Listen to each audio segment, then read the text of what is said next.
Bueno, ¿qué tal? ¿Cómo andan? Haremos este segundo video completando el pensamiento socrático, como ya lo veníamos desarrollando en el anterior. Habíamos quedado en el video anterior un poco en el cierre de lo que es el método socrático, la mayéutica.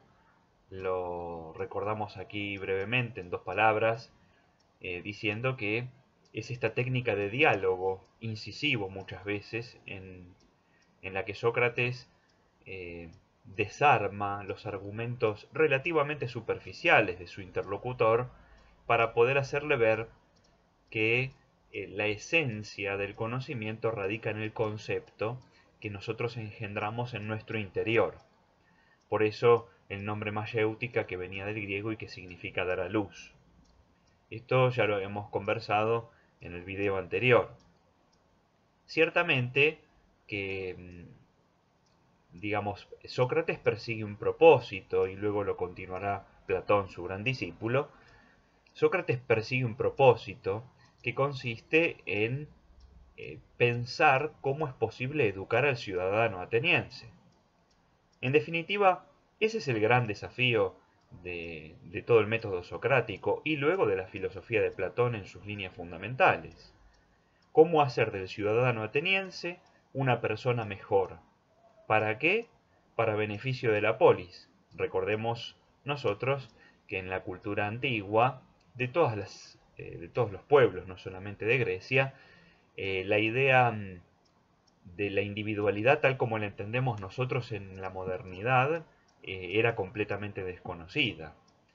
Para la cultura antigua, el ciudadano, en este caso Grecia, el ciudadano respondía a un cuerpo, hasta incluso entendido orgánicamente, que era la ciudad, la comunidad, la ciudad-estado en este caso.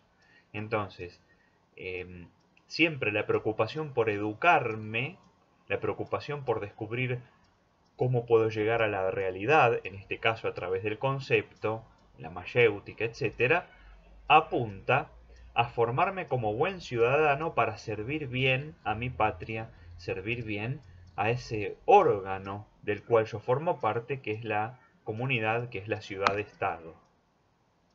Entonces, la educación persigue en este sentido un profundo propósito social, no solamente personal. Y nosotros tenemos que rescatar un poco estas dos ideas, la de la mayéutica y la función social de la educación, eh, formándonos para una función docente, en el caso de que estemos haciendo esto.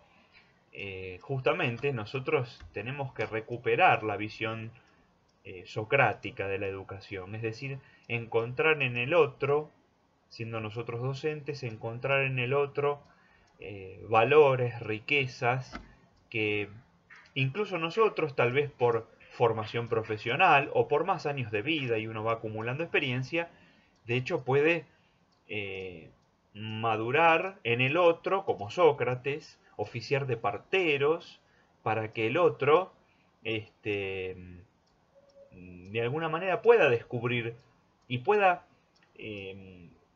hacer fructificar de la mejor manera posible esas propias riquezas que tiene, esos talentos, esas gracias, habilidades y también los conceptos. Entonces, eh, esta técnica del hacerle ver al otro, hoy tal vez no sean las preguntas socráticas, pero sí pueden ser otras estrategias acordes a la época, a nuestra cultura, etcétera, a nuestras posibilidades técnicas y demás. eh, Tenemos un poco que trabajar como Sócrates para, de alguna manera, eh, acompañarnos entre todos como comunidad, que ese es otro, digamos, otro desprendimiento, si ustedes quieren, colateral del modelo pedagógico socrático. El maestro y sus discípulos, una figura muy tradicional en la antigüedad, que caminan juntos en pos de la verdad, que caminan juntos en pos de eh, ser mejores personas, en pos de encontrarse con las cosas, y que hacen filosofía juntos, en comunidad. La idea del diálogo filosófico continuado luego por Platón y también por Aristóteles, que es el gran heredero de Platón, aunque muchas veces se lo haya contrapuesto como si fuesen enemigos, no es así. Eh, Ese es el testimonio que estos autores nos dejan. El hacer diálogo en comunidad, el hacer filosofía en comunidad. Un lado. Por otro lado, les decía lo de la dimensión social de la educación. Nuestra labor docente también comporta, y tal vez primeramente comporta, la labor social, que es la de formar buenos ciudadanos, buenas personas para ser buenos ciudadanos después. Por supuesto que la, digamos, la labor de Sócrates como maestro no fue del todo agradable para muchos atenienses. De hecho, Platón lo retrata cuando cuenta su método y demás, en la figura de Sócrates, por supuesto, le hace decir a Sócrates la figura o la metáfora del tábano. Es decir, él con su método tan particular de interrogación, de hasta molestia, es como el tábano que pica, ¿no? Que le pica a la vaca, al buey en el lomo. Es como que él va picando a la ciudad de Atenas. Eh, es una metáfora interesante porque justamente las preguntas del filósofo, las preguntas del maestro, necesariamente para que sean buenas, tienen que ser incisivas, tienen que incomodar. Pero no incomodar por el solo hecho de ser originales, de la vanidad de la ocurrencia, de parecer ocurrentes a los demás y demás, sino incomodar en el sentido de generar inquietud en el otro.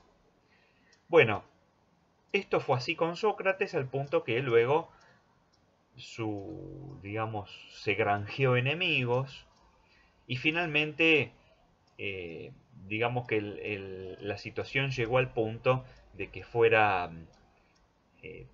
traicionado de alguna manera por su propia ciudad. Esto es bastante doloroso, por supuesto, para él. Eh, y algunos representantes de la comunidad lo terminan acusando falazmente de sofista, corruptor de los jóvenes, de no tributar honor a los dioses y demás, y termina siendo injustamente condenado a muerte. El proceso de su juicio y muerte excede los propósitos de este video, pero sepamos que él finalmente asume con coraje la decisión de la muerte, rechaza otras alternativas como por ejemplo el exilio, entre otras cosas por esto que yo les decía recién, que como hay una profunda conciencia en el mundo antiguo de pertenecer a una comunidad, estar exiliado es peor que estar muerto porque el exilio es estar muerto en vida. Entonces él acepta la muerte y con un gran alegato a favor de las leyes y del respeto por las leyes de su propia ciudad, y finalmente la asume con el famoso episodio de tomar la cicuta. Un concepto más y con esto concluimos esta presentación breve de Sócrates, que repito, la vemos profundamente reflejada y testimoniada por la obra de Platón.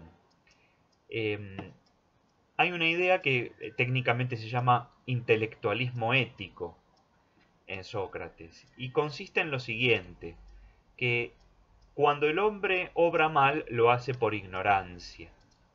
Es decir, Sócrates es un firme convencido de que si a través de la educación nosotros podemos, y por medio del concepto, nosotros podemos alcanzar la realidad de las cosas y conocerla, necesariamente vamos a obrar bien, porque el conocimiento mueve al bien.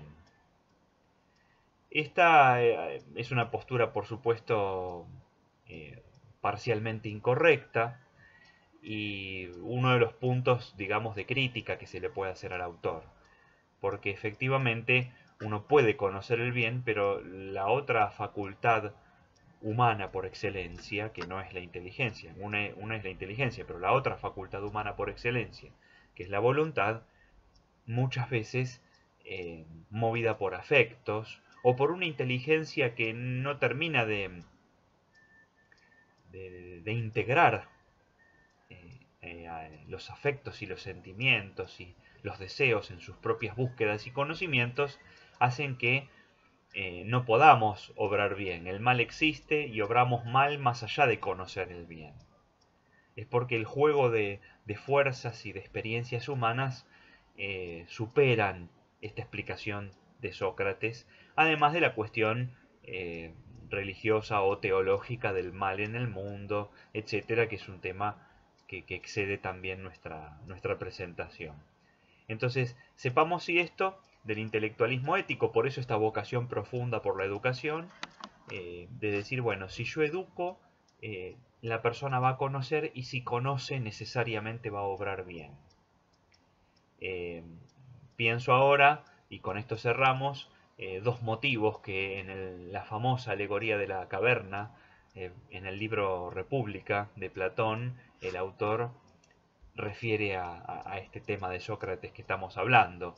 En primer lugar, todo el proceso digamos, de la libertad y el ascenso que el cautivo tiene en ese relato, está en última instancia movido e inspirado por el bien, que está representado en el sol, en el relato de la caverna.